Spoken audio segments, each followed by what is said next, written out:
62 సంవత్సరంలో రాయలసీమ కరువు వస్తే జోలి బట్టి డబ్బులు వసూలు చేసిన వ్యక్తి. 1962లో భారత చైనా మధ్య యుద్ధం వస్తే విరాళాలు సేకరించిన వ్యక్తి. 1965లో భారత్ పాకిస్తాన్ మధ్య యుద్ధం జరిగినప్పుడు 1972లో రాష్ట్రంలో కరువు వచ్చినప్పుడు 1977లో దివిసీమ ఉప్పెన మీరు చూస్తే వేలాది మంది చనిపోయారు. అలాంటి సమయంలో నేనుంటానని చెప్పి అండగా నిలిచిన వ్యక్తి నందమూరి తారక రామారావు గారు అని చెప్పి నేను మీకు తెలియజేస్తున్నా.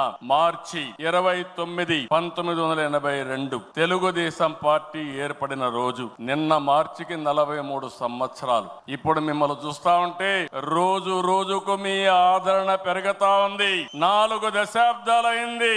ఎన్నో మైలురాళ్లు దాటాం, ఎన్నో విజయాలు, ఎన్నో అనుభవాలు.